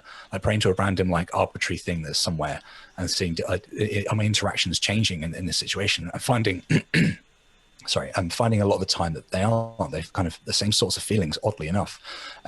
If you can kind of get past that, this is weird that I'm praying to a pair of socks. Anyway, it ended up kind of like trying to begin looking at sort of mindfulness, because realizing that actually a lot of this could be linked to the habitual patterns that our brain is laying down as we're experiencing something. So end up looking at like the Headspace app, which I've already mentioned that we use for our kids now, but going through their kind of introduction to mindfulness and finding that, and I'd advise your listener to try this, like set a timer for 10 minutes, sit in a room and close your eyes, sit up as straight as you can, and do not move for 10 minutes, and just think about, or just see and experience what you're thinking and feeling. And it is one of the most agonizing experiences that I've ever gone through. I've gone through some like horrific surgeries and stuff. Like I just felt like my fingers were on fire. I was like, time goes, I'm like, oh, thank goodness for that. That was awful. And it's weird because we're making ourselves do something that we're not familiar with. Anyway, ends up reading this book by Sam Harris, and in it he talks about the actual brain states that we can get through taking substances, which kind of correlates to how our minds function. So things like DMT or psilocybin, which is a compound psilocybe, which kind of links within your brain, and is both DMT and psilocybe are things that are naturally within your brain. You can take substances to enhance the effects of these things. And I found that really interesting. And he kind of said, if people haven't taken these things, I almost feel sorry for them. Like he hopes his daughters won't do alcohol and tobacco, but will try these substances because it will push into a new area of their consciousness or their brain, which they haven't and can't fully experience, at least understand what it is until they experience it through these substances. At least that's his take, which I find interesting in itself. Anyway, ended up kind of using his app, Waking Up, and the way he talks about consciousness, which is the idea that you might very well believe that everything you're perceiving is coming from you. So you've got your face with your eyes and your brain, and I'm looking out at you at the moment, right? Well, I know we're on Zoom, but I'm still looking at you on the screen. And the things that Sam is seeing and experiencing, I rationally kind of put into my brain as this is it, this is what's going on. But then you need to kind of stop and go, like, I'm also aware that I have a back of my head. And then when you stop and realize that and go, am I in front of the back of my head? Which might sound like a really crazy question. You begin to realize that consciousness, the thing that is experiencing the world, isn't in front of the back of your head. You are experiencing more than just here. You're experiencing so much more.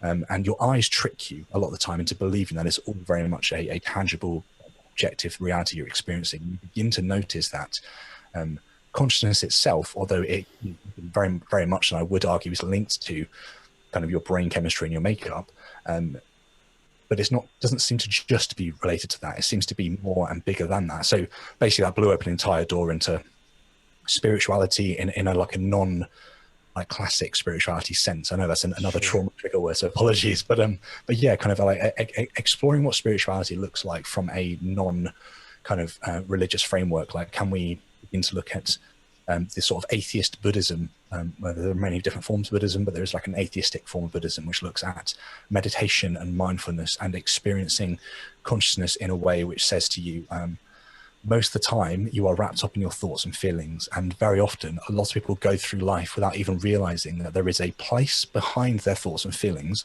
which they emerge from, and there is a them before that stuff. And actually we begin to create this idea of I and identity and purpose, and all these narratives and religion are basically constructs placed within your thoughts and feelings. And I know we mentioned this on my podcast, but I think we need to go over the same ground because it's really important. Sure. There seems to be this plate of consciousness which sits before you, and if you look far enough back, you can begin to experience it. So something that kind of Sam Harris suggests in his app, which is really powerful, is kind of lifting up your hand, pointing your index finger at yourself and going, am I pointing at me? And it's a really disconcerting feeling, because you begin to realize that you're not really pointing at you, you're pointing at an experience, and an experience can't be you by definition. So it just, you begin to ask questions around kind of like what makes up an I, what makes up identity, how do I function? Am I actually here? Like, get into philosophy and all sorts, but it's a really interesting way of beginning to try and process the substrate that we seem to come from. So kind of, I'll say this and I'll kind of let you come back with some questions or whatever. But one of the places that I've landed in is the question, is consciousness a fundamental or a emergent property of our universe? Like, is there something before our universe which seems to be like almost like a pillar of our universe? Could that be consciousness? And there could be other pillars. It could be a pillar of love, or other sorts of pillars that seem to be outside of us and just naturally integrate. And there are arguments for why that could be the case. Philip Goff, who's quite a well-known person, wrote a book called Galileo's Error, and in that he kind of looks at Galileo and also kind of this idea of consciousness, and he kind of explores panpsychism. I believe that's how you pronounce it. Forgive me if I'm wrong. It's that consciousness is everywhere, and I wouldn't say that like a table has consciousness, but I'm saying the properties that make up a table could potentially have consciousness. So whereas every atom within me could have consciousness, but I wouldn't say that every item as a whole, as a unity, like this glass of half-drunk water, I would say probably doesn't have consciousness, but the atoms that make it, like how do we know that there isn't some sort of really strange conscious experience they're having? We are. and this is going to sound crazy to people who haven't looked at it, and I've gone very deep very quickly, but essentially you begin to unravel these questions and realizing that back to what I was saying before, this isn't a destination. Like we aren't going to land an answer anytime soon. We're going to be able to experience something, which then leads on to kind of psychedelics and personal experience as well, which we can get to. Yeah, that's my introduction to why and where I am. So talk to me about, you know, I could talk about this forever. I absolutely love this topic. But someone listening to this goes, okay, I hear what you're saying. Yeah, okay, great. We have a consciousness. You point at yourself like, what am I pointing at? Great question. But it's just neurons firing in the brain. Like, you die, you're not conscious. You go to sleep, you're not conscious. You know, like, people would, and maybe very rightly so and very articulately, point to the fact that there's a lot of evidence that without the human brain, consciousness very quickly dries up. Of course, there's some sort of bias in that as well. You know, a very big bias in that we have a brain, and therefore, you know, we can filter all forms of consciousness, go through that in a sense. But what to you was unsatisfactory about the simple kind of explanation of like, well, the human brain, right? It's not panpsychism. Not every atom has kind of consciousness, and as we have become more developed, we've built a framework in which we can experience that in a different and more evolved way than maybe like the carbon atom or something like that. But it's not that. It's just that we have evolved as a species, as an animal, and we've got to the point where our brain is complex enough that it's gone, I'm a me.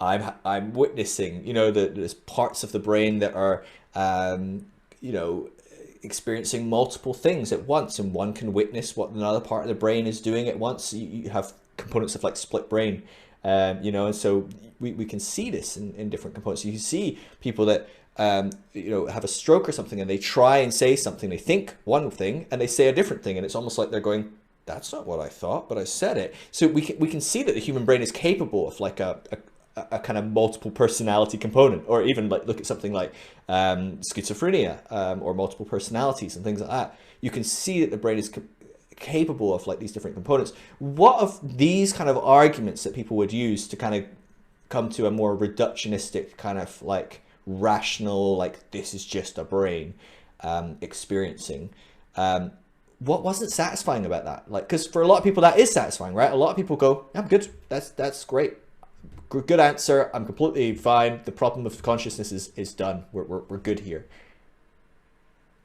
Yeah, I think a few things. The first one is we quite often conflate the idea of consciousness with cognition. So our ability to process, our ability to think, we believe more often than not is consciousness, because we think they're intrinsically linked to our experiences, which they are to some level, but consciousness seems to be something different. It seems to be a property which is emergent. Like, you can't point to a certain part of the brain and go, that is where consciousness comes from. There was a famous example of the man with no brain. I forget what he was called precisely, but he was from France, and essentially he was born with very little brain matter and just kind of like a kind of webbing around the skull, and a bit of a brain stem, and he seemed to still be able to live and experience a really interesting life, something that we wouldn't think was possible. And it seems to be that he was functioning in a way physically which made sense with his disability, if I'm allowed to call it that, I'm not sure, and yet experience things to a level which we were very, very, I say we, like scientists, were very, very surprised at. And then, so when we kind of get to this idea where cognition and consciousness don't seem to necessarily always be consistently linked, we then begin to ask, well, where are examples? Like, you know, can a rock feel or experience something, like, or is it just a rock? And then you kind of go, well, okay, so there is no way you can test whether a carbon atom, as you mentioned, has an experience, but you could begin to ask, you know, does a bat have an experience? Which again is there's a very famous small book or a paper written by somebody called Thomas Nagel, which is basically looking at this very question, you know, something like, what's it like to be a bat is the title of it, and you can find it on Google. And in that, he's asking that there must be something that it is like to be something else, if they have some sort of brain or ability to process.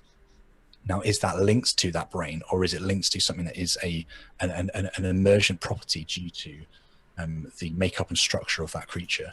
And then you can kind of pull it further back, and there are examples of trees in North America. I forget precisely what the sort of tree is, because not every tree does this, but there's an example of a tree which sends enzymes and nutrients through the mycelium network linked to its roots, which is the network where mushrooms grow from, essentially, to trees that it knows are its offspring because of the different sorts of chemicals they're sending to and from itself.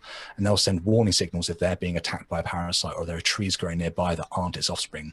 And they'll even make space by kind of changing their root network and changing the way that they're growing and the direction they're growing to allow their offspring essentially to have room to grow and flourish. And we would very happily say that a tree doesn't have a brain, but yet it seems to have some sort of experience or ability to interact with the world in a way that we would naturally link to a brain, but isn't a brain. So, we're currently growing tomato plants with the boys, and I can take them to one side of the room and then another side of the room, and they'll know if they've been moved, and they'll move themselves, and they'll face the right direction. And you could kind of go, well, that's just the sun, that's the cells picking up, it's turning the whole thing. And yes, there is something happening there, but it's that question of, is that just a biological process that is just, this happens, X, Y is the output, or is it actually something that goes on deeper? And then the final kind of thing that I'd say is just personal experience. So without even going into kind of like the psychedelic element, but before I ever did anything like magic mushrooms or anything, I was beginning to experience that you can tune yourself down, as in you can make the thoughts and feelings almost not disappear, but come to a point where you realize and you can witness them arising, and you can realize there is a space prior to those thoughts and feelings, which you then begin to go, okay, well, is this space prior to them just a make-up chemistry of the brain, or is it actually something that's more intrinsic to the experiences that, or intrinsic to allowing us to have a brain that functions? Like, is it the brain and then is it consciousness, or is it consciousness and then it's the brain? And yeah, but basically began to realize that I could experience something which is not me in the typical sense of the word I that you'd use, like somebody who went for a run this morning is on a podcast, I feel right now, but is still there and still very, very present. And then you kind of add in the sort of on magic mushrooms and things, and you realize that this thing feels like it's completely accepting. It feels like it's completely okay with you as you are, and it's strange, because I took magic mushrooms to start off with to try and find God, like to actually try and find almost Aslan. So I'm a big fan of C.S. Lewis and Narnia, and the way that C.S. Lewis expresses Jesus through Aslan. And I went into these woods after taking this substance, and basically just tracked back and forth on this old deer trail. It's at the end of autumn. I remember like the red leaves on the floor, and I was in this ravine, and it was beautiful. And I was screaming out to God, going, "Where are you? Where are you? Where are you?" And as the kind of substance started taking effect, I basically realized that the thing I was looking for is a construct made up at the later stage of me, of this experiences that I have. And there began to be this opening to this thing before me that I began to go, oh shit, what is that? Properly. Like, I'd experienced it a few times in meditation, but it's very hard to put your finger on it until the door gets kicked in, which something like psilocybin will do, which is the substance in magic mushrooms, for those who don't know. So yeah, basically experienced this thing which was not God. As far as I'm aware, I'm talking to a few people who would say that it is God on my podcast soon, but for me it was not God. But what it was a place where I realized that death isn't something to be afraid of. Like, there's something deeper, more tangible within all of us and within nature that I connected with in that moment, which I mentioned, I don't think it's God, but I feel like there is something going on within this entire world which is not accessible to science. It's not accessible to humans in any obvious sense, because you can go through your entire life and not experience it. Yeah. But what you can do is you can begin to go, oh, okay, well, there's this thing here which I can now ignore, and I can go, that's great, don't care about it, and that's absolutely fine. You're more than welcome to do that. Or you can begin to ask a question, the hard questions, which is, what is this? How am I interacting with it? When's it happening in my life and I'm not aware of it? Because it will be happening in your life, but you're just not aware. And you can begin to go, okay, how can I look at this place of consciousness? And although, as you've already mentioned, you won't be able to touch it necessarily, you you can begin to look at it and go, okay, well, how do I get as close to it as I can? How do I begin to start experiencing it more effectively, and realizing that everything that comes from it is what I think is me, is my life, is my relationship, is my religion, is everything. And if everything's coming from this, is this just my brain state, my typical like neurons not firing brain state, or neurons just kind of in the background, or is it something else? And it feels like it's something else, and it feels like Aleka Harris has a book, Consciousness, which I think's on your bookshelf. You mentioned last time we spoke. And she talks very much about how scientists hate this conversation. They absolutely hate it because you can't pin it down. Like that tent I mentioned before, there's no way to peg it down. You're just stuck and confused. And she's saying we need to be allowed to start asking these questions like, is panpsychism a thing? I'm not saying it is. I'm saying it seems like it could be if we begin to look at the world in this way. And until we open ourselves up to not be humiliated by asking these non-scientific questions, we're not going to be able to start getting down to the question of actually dealing with what consciousness is. Because I mean, where I said I stop, but one more thing, like the way that our brains throw signals to us is so bizarre. So, you know, I play the guitar and the bass and stuff, and I might be reading some sort of tab or some sort of music. I've got my fingers going on the bass and I'm kind of there, like, you know, strumming along, or like walking up and down some sort of blues bass line or whatever. And my reading, this hand, and what I'm hearing are all having signals inputted at different times. But my brain takes those, compresses them, and relays it to me in real time. It's the same thing if you're running and you're running along and you're kind of experiencing something, and then you think everything's happening at the same time, and it's not. It's they're all actually disjointed, but your brain's allowing you to kind of comprehend and push those things together. And it's just the awareness that our brain isn't necessarily the nice tight little box we think it is. It's a fantastic processing like power plant of so much. But are we saying that is it and it's all in this box? I mean, I'm not saying there's an afterlife, I'm not saying there's a God, I'm not saying all that sort of stuff. What I'm saying is, can we begin to ask questions that sound religious in their makeup, might point to something deeper than we thought was the foundation of the universe and this world, and actually allow us to begin having conversations which, and this is why a lot of Christians and atheists don't like me very much, because I'm not just going, hey, atheism's true, we should just sit in this camp. I'm going, how can we begin to ask the right questions to get to answers which might help us be able to deal with things like mental health more effectively, like the fact that taking psilocybin or DMT is known to reduce depression and suicide rates drastically. I mean, hopefully in the next 30-40 years we'll start seeing some of these trials really kick off, or things might even become legalized at some point, because it seems to be extremely effective at helping people deal with trauma. And there's so much to explore and talk about, but yeah, there you go. Oh god, that's a lot of different directions to look at that. But I mean, even at the end there, you're talking about, you know, playing the guitar, and, you know, these things all technically on a very scientific level, if we break it down, there's I don't know the distances of time, they're so minute, but they are happening at different times, and our brain can tell that they're happening at different times. We can see this in scans. Oh, that's it picking up the sound. That's it feeling the vibration of that string as it plucks it, you know, and we can see that all those things are happening at different times, minutely. And then there's a part of the brain that just goes, all right, we'll make sure that happens at exactly the same time for his experience, because otherwise Sam's going to have a freaking existential crisis, you know, if he doesn't think that sound comes from his finger, or, you know, like, he needs to know that came from that finger touching this thing because he read this thing and it all just happened just right at the time.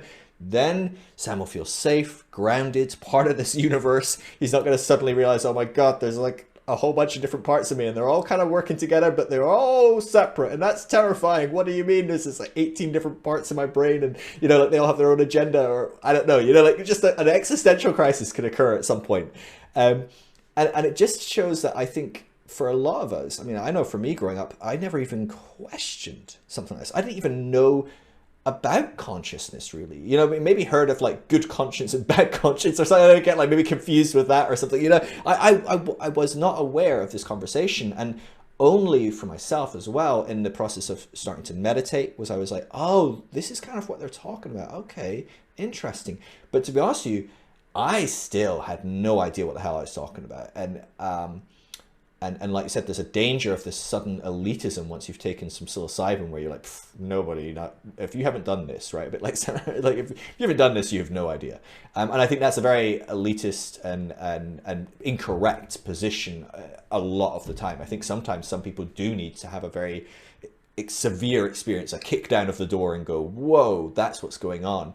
But I mean, clearly people have been doing this for thousands of years, and many of them have not had access to or used different medicinal aids.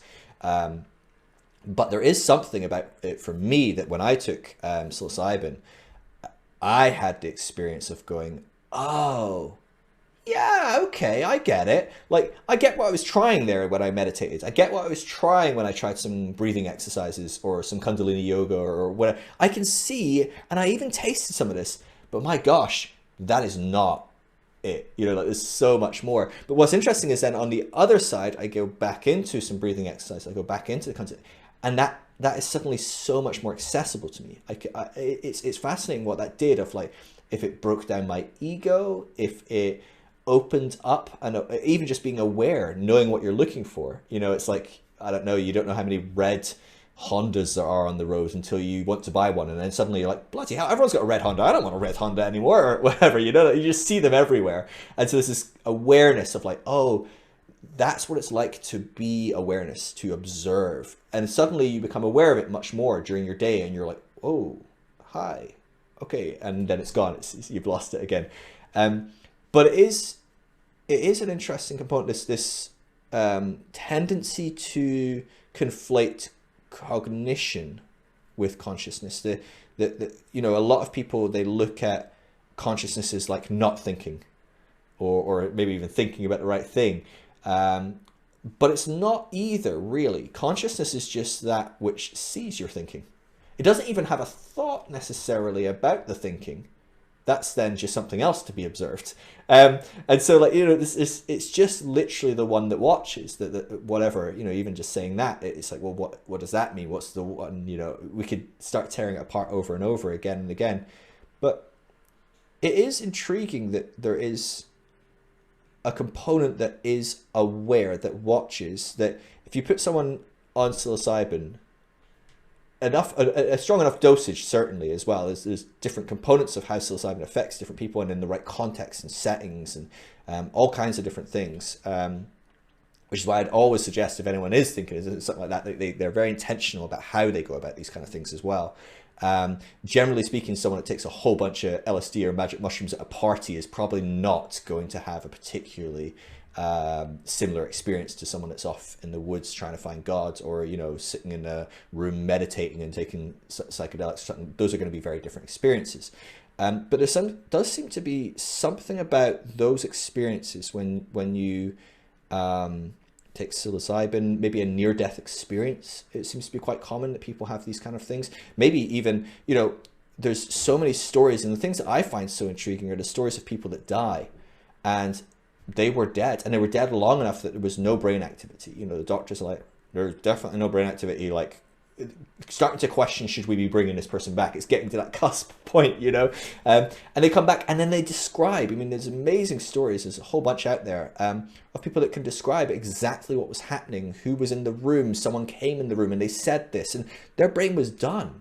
And I don't want to jump on anecdotal, oh, that one thing therefore proves everything, but these kind of stories blow my mind, because they do start to point to, oh, there's something beyond. And what's interesting is that is the one that witnesses. It wasn't scared that, like, Greg was dying.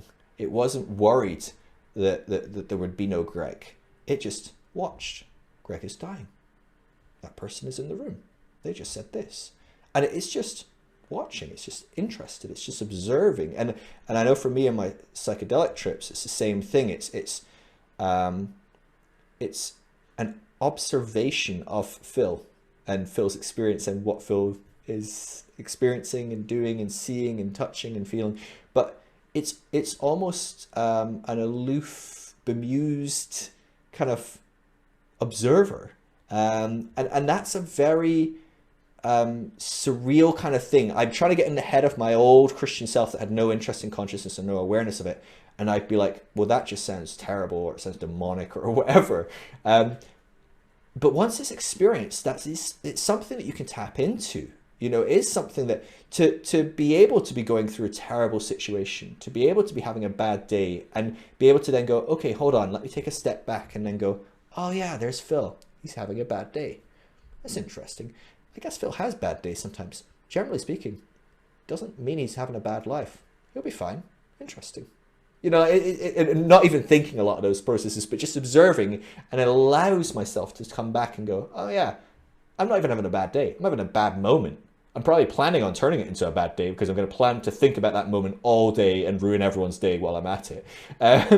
But there's this capacity to kind of step between those two modes of being, the one that sits and thinks and processes and thinks it's a fill and is doing this whole thing, but the one that watches that go down and is just kind of along for the ride, just watching. It's such a surreal thing to be able to suddenly introduce into your life, but it's such a profound thing to be able to introduce. And you can, once you've experienced that, you can start to see, gosh, I can see how this has helped me with anxiety or with moments of depression, chronic pain. You know, both of us have lived with different types of pain before, but it's profoundly useful. I know the Headspace app has a really helpful module on pain. And what they do is they just get you to sit and they go, all right, go, you know, you've got your eyes closed and it's like, where is your pain? And I'm like, okay, in my hands. Okay, great. It's like, where about in your hands? You're like, oh, right there, just below the thumb. And you go, okay, just watch it. Okay, yeah, it's there. And you go, oh, it's not below the thumb. It's kind of moving. Interesting. And I'm like, oh, my pain moves. It's not always in the same place. Or, you know, oh, what shape is it? Or what color is it? And I just get you to watch it. But what's interesting is after you do that for 20 minutes, you come out, I'm not in pain anymore.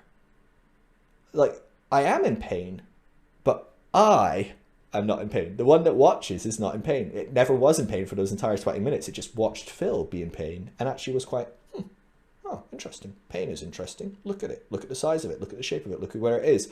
That doesn't suffer, the one that watches. And so it's this fascinating components at play here when you can tap into this. Like, yeah, I don't know. I'm just rambling. I'm just thinking out loud because you've sparked so many thoughts. It's just so intriguing. And it's problematic for a very reductionistic kind of way of looking at things because we can't. It's like describe what, I don't know, describe God, and you start to go, well, God's a guy. Wrong. Like God exists long before there was any concept of gender. That's a bit too, you know, you can see it, you can observe it, you can point to it. Like, well, what's pointing to God? If God is an it, what's outside of God? No, it's not going to work. And see, as soon as you start describing like something that you believe is like internet beyond everything, you fall apart. And it's the same with consciousness, isn't it? It's like as soon as you start describing it, it's just going to fall apart again and again and again. Yeah, it's so fascinating. So what has this done? You know, you talk about spirituality beyond religion.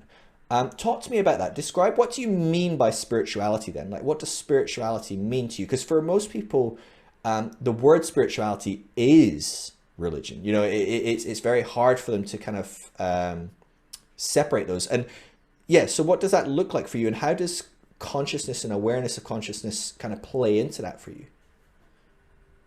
Yeah, that's great. I think it's helpful to define where I think religion fits in the picture as well, and then spirituality might make more sense. It's a religion is, as far as I'm aware, a set of beliefs or doctrines about a certain being or group of beings, depending on which the religion is. And most of them are book bound. Most of them are taught and propagated out, and there are a set of truths that you need to adhere to be in, or if you fail to do certain things, you will be out. So a religion seems to be this construct that we have created, whereas spirituality, the way that I frame it, is much more about you as an individual and those that you love and interact with, and how you will come across in that. I mean, I kind of talk about this in the podcast as well. There's this idea that no matter what you do in life, it's only ever accessible through you. So you, for instance, someone dies that's close to you, you are mourning them, but if you actually begin to deconstruct that, you'll realize that what you're mourning is your interaction with them, or your hopes of future interaction with them, or some event you thought would happen which would have an impact on you. It's actually it's actually impossible to get outside of the selfish step forwards that we think we do often, and we really don't. Like, we don't have kids to have kids. We have kids because we think we're going to be able to impart something, or they're going to be happy, and we're going to be able to take part in that imagined state. Like, our entire lives are selfish. Like, you literally can't get out of it. It's a sort of strange one.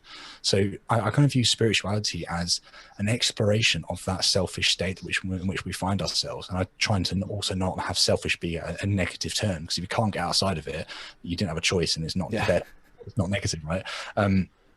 So basically, it's that idea that spirituality is enabling you in that selfish position to be able to begin to explore what it is that gives you peace or meaning or purpose or direction, or kind of seals some of those pains off and allows you to feel okay again. So for me, meditation, and you've already mentioned this a few times, so I kind of just touch on how I view spirituality today. So, I mean, I wake up at 5 a.m. most days, and I'm pretty crazy.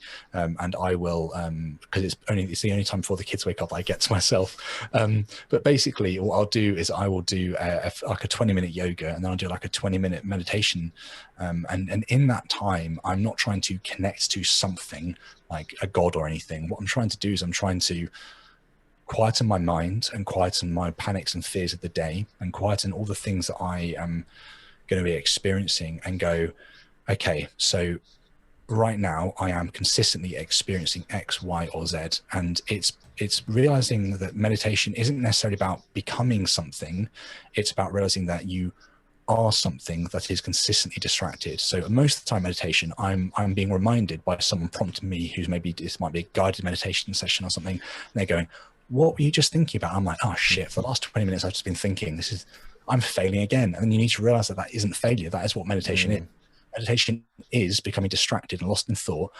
Hopefully at some point, it could be like weeks that you don't even realize this whilst you're meditating, but realizing at some point you are lost in thought, and then watching that thought unravel, seeing where it goes, where does it disappear to, and then eventually you'll be able to begin to start seeing thoughts arising as well.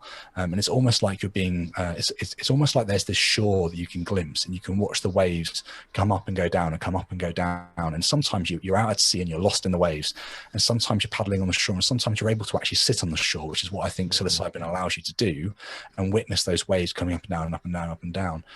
So spirituality is, for me, it's the ability to, where possible, sit on the shore and experience the waves and see them for what they are. And you know, some days are great where you can do that. And I, for instance, I took the car to get it MOT this morning, so I drove down, and then just in the car I had this moment of remembering that I am lost in thought, and actually going, oh, I'm lost in thought. And right now I'm thinking about the podcast, and we're recording an hour or whatever, and I'm actually being able to bring myself back. And then it was gone. It vanished again. I was lost in thought once more. And spirituality is about recognizing that you are consistently lost in thought, and that's okay. You're not trying to not to be lost in thought. You're trying to recognize that that's just what we as humans are all the time. Then allowing yourself to get to the place where you can be on the beach, which you mentioned it and I mentioned it as well. I think a lot of people do land on the beach without knowing it in various elements of their life. And what psilocybin or other substances can do is they can put you on the beach without any control over it. You are just placed there, and it is an uncomfortable place to be, to lose your ego, to lose your sense of self. And in that place, it's going to be very scary and very hard, but you can then begin to realize that you have access to that place once you come back down off this experience.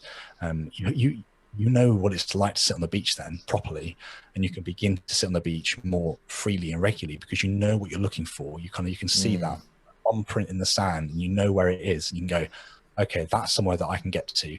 And you're still on the beach, like you can't actually get past it or through it or anything. There's still this kind of thing that we're having to construct to make sense of what consciousness is. But that's the best way I can explain what spirituality is, which I know pisses a lot of my atheist fans off. So yeah. There is a component of living beyond. If you keep moving forward, you're going to upset wherever you've been, because people like to think they've arrived. They like to think this is it. And especially something like being lost in our thoughts and our constructs and our meaning, our ego, who I am, just associating who is Sam, who is Phil. I'm always aware, like awareness is happening. It is, right? So that thing that watches is happening all the time, and I think this is what, you know, the great spiritual teachers are talking about when people were talking about how do I become enlightened, how do I wake up, you know, it's like you are enlightened, you are woken up. You just need to notice it. But like at all times, I'm aware, I'm talking, I'm aware of that. I'm hearing something, I'm aware of that. But I'm too busy caught up to really be aware of that. That's just happening back there. I'm not being that. I'm being this right now, which is caught up in the fun of the podcast, and I'm thinking, and I'm so distracted by like, oh, you just said that, maybe I should say this, or oh gosh, well, that's gonna be good, but I need to come up with another question because I haven't got another question yet. Like, you know, like I'm too caught in this to just observe, and I think that's a good thing. I think it creates better content sometimes, right? To have a great back and forth and be lost in the moment is wonderful. But there is something about psychedelics that just goes, all right, let's put Phil on pause. Phil's just gonna like just not exist for about 6 hours, and that's fucking terrifying. Absolutely horrific. Like when people talk about ego death, which isn't always going to happen when you're on psychedelics, but generally speaking, you take enough, you're going to have some form of ego death, and it's gonna be uncomfortable, at best uncomfortable. On a whole nother level, it could be utterly terrifying and really, really not a fun process. What's funny is I've had 3 experiences where it's not been fun for me, and yet I have never regretted it. And by the end of that trip, I'm like, that was the best thing that could possibly have happened to me. It's helped me develop, it's helped me grow, it's helped me deal with fear of death, it's helped me become a bit more equanimous about life and just whatever it is. But there's something about that, like, let's just rip this equation and just be like, let's just learn to do this for a little while. No going back. Because I think the thing with meditation, a lot of the time when I was engaging with meditation, when I got there, I think my ego got a little scared and would quickly backtrack as well. I think the ego doesn't like recognizing that it's not all there is. And I think there's some protection mechanisms for us in that, that will quickly rip ourselves out of the I am that is something beyond just this one ego that I have here. And I think psychedelics remove the ego's defense mechanisms as well. Because whether you like it or not, once you've taken the substance that's going to last 6 hours, it's going to last 6 hours. So you can fight it for 20 minutes, 30 minutes, an hour, but at a certain point you go, all right, let's just see where this goes, because I'm here, right? I'm not going anywhere for a few more hours. And so there is something quite profound. It feels like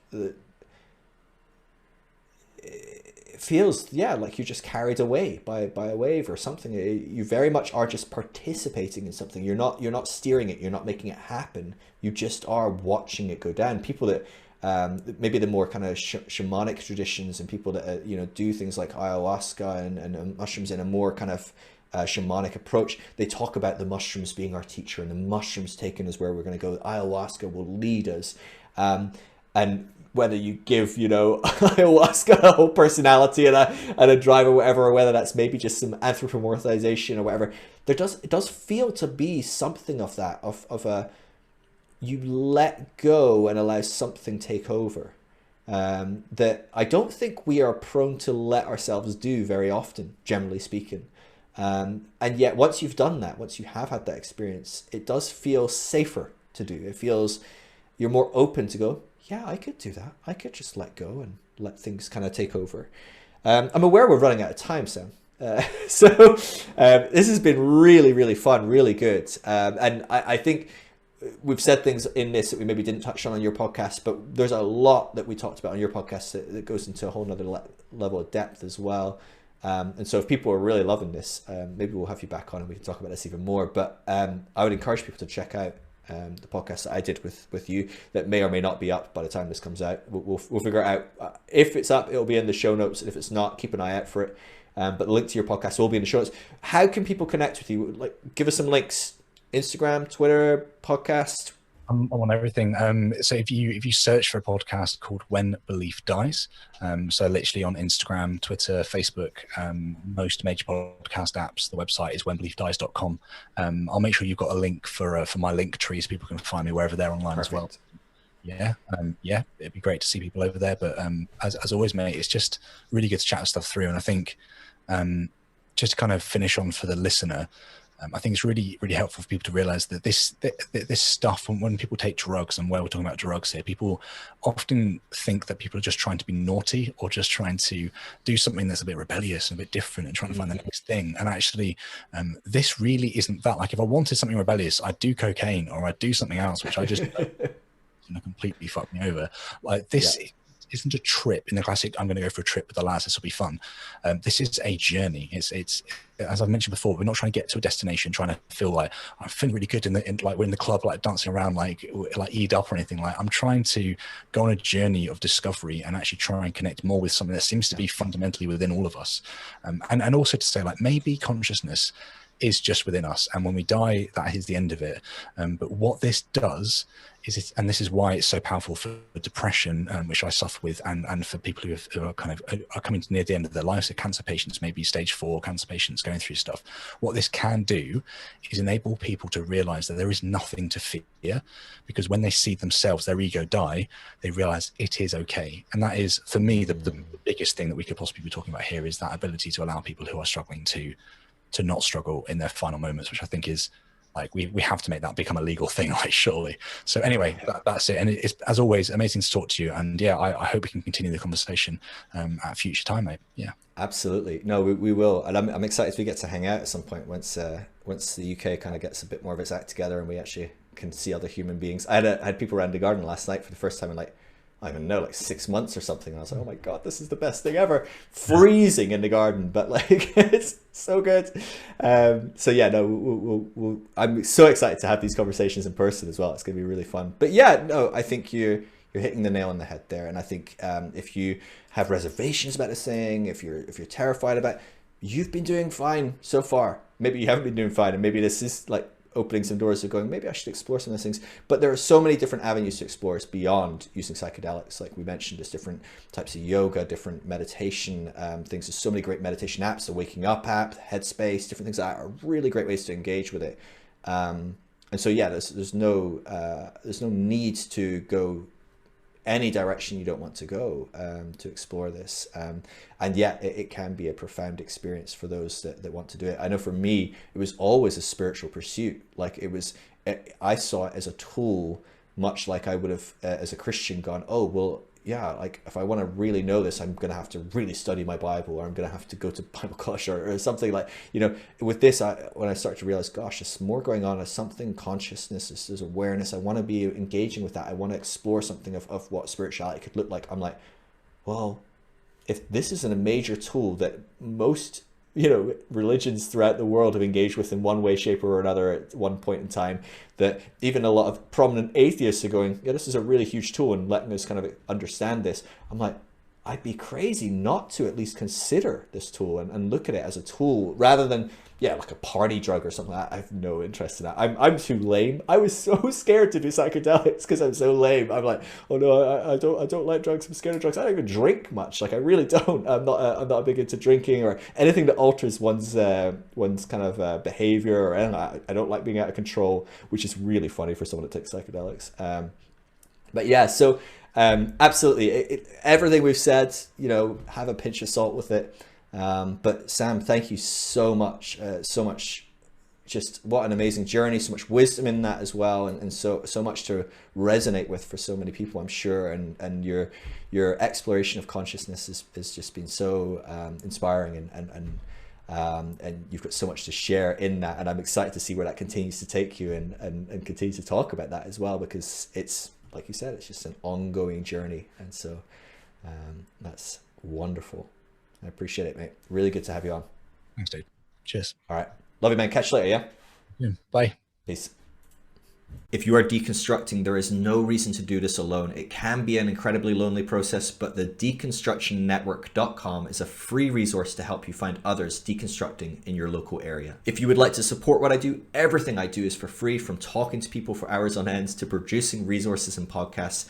It is only possible because people give generously. There's never any need to give. It will always be free, everything I do. But if you do, we do have an amazing private community group that we talk on over on Discord that you would gain access to. And we do regular audio and video chats on there as well. So it'd be great to see you in there. But of course, never any requirement. And of course, please, please, please come and talk to me on Instagram. I love connecting with people. I love helping people on their journey. If you need a safe space to process your deconstruction, I would love to connect. It's just at Phil Drysdale. Love every one of you. Peace.